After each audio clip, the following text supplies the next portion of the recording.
Bonjour tout le monde et bienvenue sur ma chaîne Training the Trend. Je voulais revenir sur donc Toom Finance, 2 Oom Finance et 3 Oom Finance pour faire une mise à jour importante par rapport à la première vidéo que j'ai faite. Alors ça concerne surtout donc le prix des 2 Oom et des 3 Oom qui doivent être peg à 1 FTM et pas 2 FTM et 3 FTM comme je l'avais dit. Donc c'est plutôt une correction majeure par rapport à ce que j'avais dit. Donc tant qu'on est au-dessus de 1, ça rend les prix de 2 shares et de 3 shares plutôt bullish. Donc le play, la stratégie serait plutôt d'aller sur les 2 shares et 3 shares. Cela dit, avec les récompenses actuelles données sur 2 Oom et 3 Oom, on devrait s'en sortir toutefois grâce aux récompenses assez insane et un prix du fantôme qui se maintient plutôt bien avec un Bitcoin qui pour l'instant stack d'un niveau intéressant. Pour les marchés en tout cas, pour leur donner suffisamment confiance pour ne pas se cracher. Ce qu'on avait fait ensemble, vous voyez, c'était ici, je crois que c'était aussi environ 10 quand j'avais déposé. Au moment de la vidéo, sont 10 LP il y a 2-3 jours. Là, on est à 13 et on est un peu au-dessus du prix donc initial. Donc, on est toujours positif, même sur les 2 Ohm qu'on avait fait ensemble. Par contre, les pools que moi j'ai personnellement sur 2 shares, eh bien, ils sont largement plus positifs que les 2 Ohm. Et on peut accéder donc aux courbes de 2 shares et 3 shares en cliquant ici, 2 shares courbe. Vous avez ensuite le prix et vous pouvez et donc là, vous avez l'interface de TradingView. Bon, ça, c'est pas disponible sur TradingView. Il faut passer par DexScreener en cliquant ici sur 2 shares ou 3 shares chart. J'ai mis deux moyennes mobiles clés pour moi, la 10 et la 21. Là, on est en jour en allié. Vous allez voir que après un décollage assez incroyable des 2 shares qui étaient là, on est venu donc faire 700% de gain. Et là, on vient corriger. On a corrigé jusqu'à 63%. Par contre, on a clôturé les bougies au-dessus de la Daily 10, donc c'est plutôt intéressant. Donc c'est plutôt fort comme support. Et tant que le peg de 2 Ohm ou 3 Ohm est au-dessus de 1, ça encourage les gens à prendre du 2 shares, du 3 shares, qui peuvent dans ce cas-là les mettre, les stakes par exemple dans la boardroom ici. Alors le temps de lock est 12 heures pour les 3M, pour les deux shares, pardon. Et pour les 3 shares, c'est le temps de lock est de 18 heures. Donc quand vous les stackez ici, vos 3 shares seuls, donc pendant les pools de liquidité 50-50, donc là vous n'êtes pas exposé à des pertes impermanentes. Lorsque vous irez réclamer vos 3 shares ou 2 shares, 3 shares c'est 18 heures de temps de lock et 2 shares c'est 12 heures de temps de lock. Quand vous les mettez dans les pools, il n'y a pas de temps de lock, en sachant que tant que vous les mettez, donc dans ces rooms, dans la boardroom et dans la 3 room ici, vos 2 shares et 3 shares, vous gagnerez des 2 Ohm ou des 3 Ohm tant que le PEG, c'est-à-dire tant que le prix est au-dessus de 1 FTM. Lorsqu'on passe en dessous de 1 FTM, ça va arrêter d'imprimer donc des 2 Ohm, 3 Ohm et on va commencer à mettre des bonds donc des dettes entre guillemets de 2 Ohm. Lorsque la communauté aura acheté des 2 bonds, cet argent servira à racheter des dômes pour faire passer justement le PEG. Donc, quand je dis le PEG, en anglais, ça veut dire quand c'est adossé à un prix. Un PEG de 1 pour 1, ça veut dire que le prix de dôme doit être adossé à 1 FTM.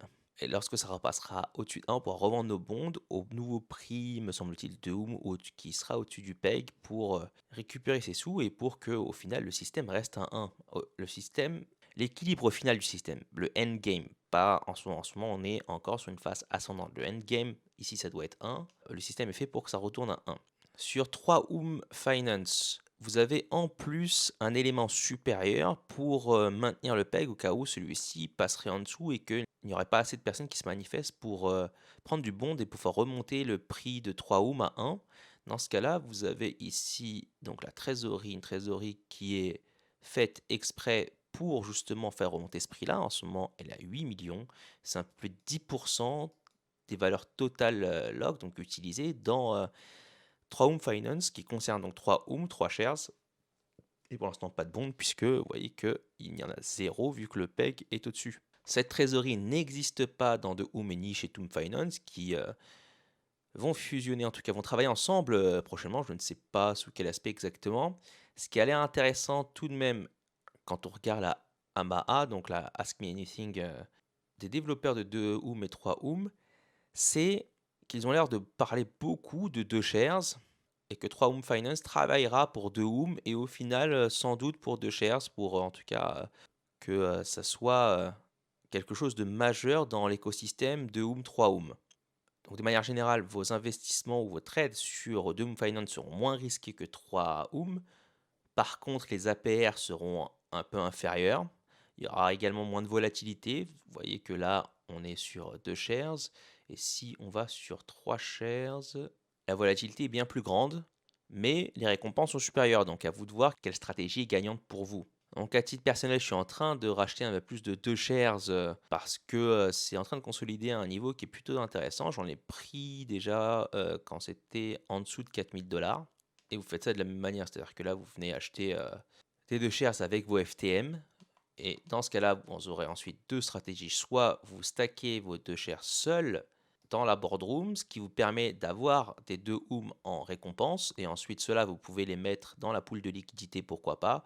Ou alors directement mettre vos 2 shares FTM dans la pool de liquidité et du coup profiter d'APR plus importants. Donc à vous de voir vraiment ce qui est, donc à vous de voir ce qui est le plus intéressant à ce niveau-là. Chacun aura sa stratégie. Et ce qui est intéressant par rapport à 2 Oom et 3 Oom Finance, c'est que ça apporte vraiment.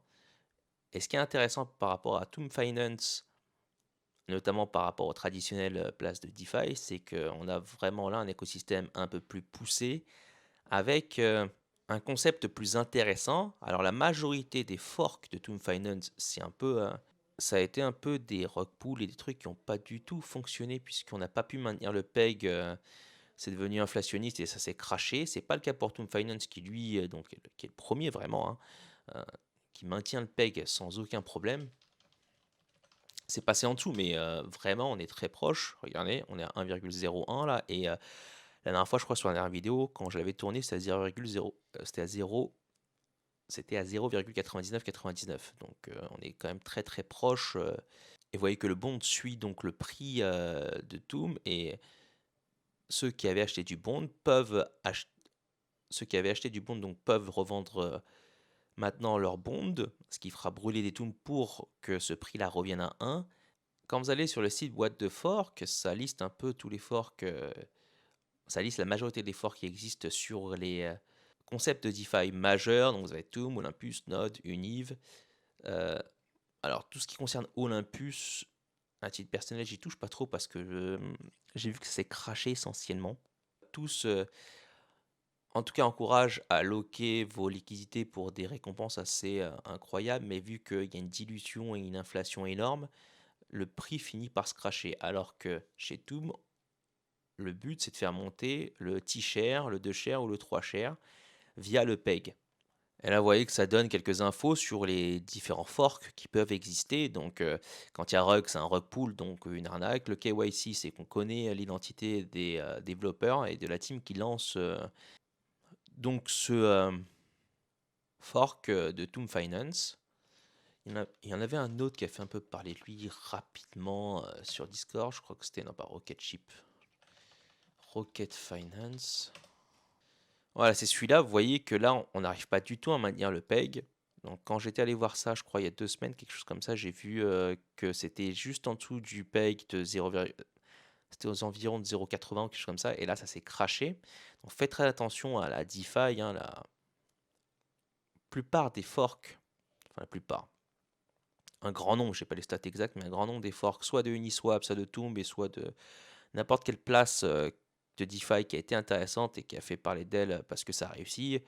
Uniswap, c'est le cas. Vous avez aussi le cas de Olympus DAO, de Tomb Finance. La plupart des forks ont été, non pas des rug pools, mais n'ont pas pu maintenir le système en place parce que le but, c'est de faire venir les gens rapidement, leur faire promettre des récompenses insane, mais ensuite, c'est le serpent qui se mord la queue parce qu'on n'arrive pas à maintenir. On n'arrive soit pas à faire venir de nouvelles personnes pour injecter des liquidités, soit pas à maintenir le système à l'équilibre, comme c'est le cas pour Rocket Finance. Au contraire de Toom, le système s'est très bien maintenu en place. Il est là depuis des mois. Sur 2 Oom et 3 Oom, l'avantage c'est qu'ils ont.